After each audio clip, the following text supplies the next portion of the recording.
Hi అందరికీ welcome back to our channel. ఈరోజు special chicken పచ్చడి అండి. ఎలా చేయాలో మీకు చూపిస్తున్నాను. చాలా రుచిగా అనమాట. ఎవరు చెప్పలేదు. మీకు ఒక 2 టిప్స్ చికెన్ పచ్చడి ఈ కలర్లో ఇలా టేస్టీగా రావడానికి ఏంటో చెప్తాను. పూర్తిగా చూడండి. ఫస్ట్ టైం చూస్తుంటే సబ్స్క్రైబ్ చేసుకోండి మన ఛానల్ని. ఇక్కడ 1 కేజీ చికెన్ తీసుకున్నాను. శుభ్రంగా కడిగి ఉప్పు, పసుపు, నిమ్మకాయ పిండుకోవాలి. టేబుల్ స్పూన్ ఉప్పు వేసుకున్నాను. 1 టేబుల్ స్పూన్ పసుపు మొత్తం కలుపుకోవాలి. ఇవంతా మన ముక్కలకి పట్టాలన్నమాట. నేను ముక్క సైజు కట్ చేసుకోలేదు, అట్లాగే ఉంచుకున్నాను. అలాగే 2 టేబుల్ స్పూన్లు అల్లం వెల్లుల్లి పేస్టు, ఇది కూడా కలుపుకోవాలి ఫ్రెండ్స్. ఇలా ప్రతిదీ చేత్తో కలుపుకుంటూ ఉంటే ముక్కకి మంచి టేస్ట్ వస్తుంది. ఆ తర్వాత కొంచెం ఆయిల్ అండి, ఒక 3 స్పూన్లు అనుకుంటా, ఒక 2-3 స్పూన్లు ఆయిల్ యాడ్ చేసుకొని ఆయిల్ కూడా మళ్ళీ కలుపుకోవాలి. కలిపేసి ఒక 10 నిమిషాలు ఇది మనం పక్కన పెట్టుకోవాలండి. మ్యారినేట్ చేసి పక్కన పెట్టుకోవడం వల్ల రుచి పెరుగుతుంది. అలాగే ఒక పాన్ తీసుకొని ఒక 2 టేబుల్ స్పూన్లు ధనియాలు, అలాగే 4 లవంగాలు, 2 యాలకులు, 1 టేబుల్ స్పూన్ జీలకర్ర, అలాగే 1 ఇంచు చెక్క అనమాట. అలాగే 2 బిర్యానీ ఆకులు. ఇవి దోరగా ఫ్రై చేసుకోవాలండి. మరీ ఎక్కువ మాడిపోకూడదు. జస్ట్ ఫ్లేవర్ బయటికి స్మెల్ వచ్చి మనకు ఉంటే సరిపోతుంది. ఇవి చల్లారబెట్టుకోవాలి ఒక ప్లేట్లో తీసుకొని. ఆ తర్వాత 1 టేబుల్ స్పూన్ మెంతులండి. ఇవి కూడా దోరగా వేయించుకోవాలి. దోరగా వేయించి మనం ఇప్పుడు ఈ మసాలా వేయించుకోవాలి. ఆ తర్వాత కడాయి పెట్టి మ్యారినేట్ చేసుకునే చికెన్ని ఇలా జస్ట్ ఫ్రై చేసుకోవటమే అండి. వాటర్ అంతా పోయే వరకు ఇలా ఫ్రై చేసుకొని పక్కకు తీసుకోవాలి. ఇప్పుడు డీప్ ఫ్రైకి సరిపడా ఆయిల్ తీసుకొని, కేజీ చికెన్కి 1/2 కేజీ ఆయిల్ పడుతుందండి. కలర్ మారితే చాలు, గట్టిగా అయిపోకూడదు. క్రిస్పీగా ముక్క అనేది టేస్ట్ ఉండదు పచ్చడికి, గట్టిగా అయిపోతుంది పచ్చళ్ళు వేస్తే ముక్కలు. అందుకని కలర్ గోల్డెన్ కలర్ వస్తే సరిపోతుంది. ఇక్కడ వచ్చేసి పౌడర్ చేసుకుంటున్నాను.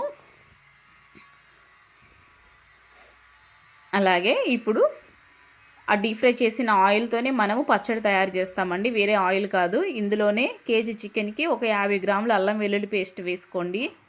ఇది కూడా మంచి సువాసన వచ్చే వరకు, మొత్తం పచ్చిదనం అంతా పోయే వరకు వేయించుకోవాలి. మీడియంలో పెట్టి వేయించుకోండి ఫ్రెండ్స్, మరీ హై వద్దు, మీడియంలో పెట్టండి స్టవ్ అనేది. ఇలా వేయించుకోవాలి చక్కగా. ఎవరైనా ఫస్ట్ టైం చూస్తుంటే మన ఛానల్ని సబ్స్క్రైబ్ చేయటం మర్చిపోవద్దండి. బెల్ బటన్ క్లిక్ చేయండి. ఇలాంటి మరిన్ని వీడియోలు అప్లోడ్ చేస్తాను మీకోసం. అలాగే ఒక 50 గ్రాముల కారము, మీరు ఏ కారమైనా తీసుకోవచ్చు, నో ప్రాబ్లము. ఇలా కారం వేయించడం వల్ల మంచి కలర్ వస్తుందండి మనకి. అలాగే ఒక 3-4 స్పూన్లు ఉప్పు తీసుకున్నాను, సాల్ట్. ఆల్రెడీ నేను ఉప్పు యాడ్ చేశాను కదా, సాల్ట్ చూసుకొని వేసుకోండి. అలాగే గరం మసాలా, ఇప్పుడు మనం మిక్సీ పట్టాం కదా అన్నీ, ఇది కూడా వేసి ఇది ఒక 2 నిమిషాలు అట్లా స్టవ్ పైన వేయించుకోవాలి ఫ్రెండ్స్. ఇలా వేయించుకోవటం వల్ల పచ్చిదనం అంతా పోయి మనకి పచ్చడి ఎక్కువ రోజులు నిల్వ ఉంటుందన్నమాట. మంచి కలర్ కూడా ఉంటుంది. చూసారు కదా ఎంత మంచి కలర్ వచ్చిందో. ఇప్పుడు మనం ఫ్రై చేసుకున్న చికెన్ని యాడ్ చేసుకోవాలి. స్టవ్ ఆపేసి ఇప్పుడు ఈ చికెన్ని యాడ్ చేసుకున్నాను. ఈ చికెన్ని మొత్తం ఇలా కలుపుకోవాలి ఫ్రెండ్స్. మొత్తం మసాలాలంతా మన చికెన్ ముక్కలకి పట్టేలాగా కలుపుకోవాలి. మరి చిన్న ముక్కలు కట్ చేసుకోవద్దు. ఇలా మీడియం సైజులో ఉంటే పచ్చడి బాగుంటుంది ముక్కలు. ఓకేనా. ఇప్పుడండి ఇది ఒక గంట తర్వాత ఇలా గంట ఒక పక్కన పెట్టేసేయండి. గంట తర్వాత చల్లారిది కదా, ఈ చల్లారిన తర్వాత ఇప్పుడు అసలైన ప్రాసెస్ ఉంటుంది ఫ్రెండ్స్. చూడండి, మిస్ చేయకండి. ఇప్పుడు చూసారు కదా ఎంత కలర్ చేంజ్ అయిపోయిందో, చక్కగా ఉంది కదా 1 అవర్ తర్వాత. ఇప్పుడు పెద్ద నిమ్మకాయలు 2 తీసుకున్నాను, చిన్నవైతే 4 తీసుకోండి. చల్లారాక పిండుకోవాలన్నమాట. ఇది నిమ్మరసం కలుపుకోవాలి.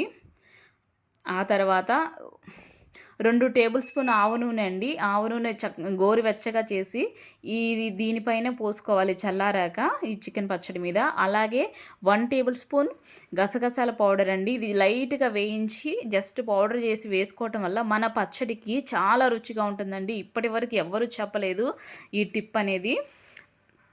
మీరు యూస్ చేయండి ఫ్రెండ్స్. ఈ పచ్చడి చాలా అంటే చాలా టేస్టీగా ఉంటుందన్నమాట. మొత్తం చల్లారాక ఇలా గాజు సీసాలో మనం తీసుకోవాలి. తీసుకొని ఇది మనం ఒక 3 నెలల పాటు చక్కగా తినొచ్చు, ఏం పాడవదు, హ్యాపీగా తినేయచ్చు అనమాట. నేను ఇందులో ఆవు పిండి వేయలేదండి, ఆవ నూనె యాడ్ చేశాను. చూసారు కదా, చాలా బాగుంటుంది ఫ్రెండ్స్. ఈ వీడియో కనుక మీకు నచ్చినట్లయితే please like and share, subscribe. ఇలాంటి మరిన్ని వీడియోస్ కావాలంటే కామెంట్లో చెప్పండి ఫ్రెండ్స్. Thank you.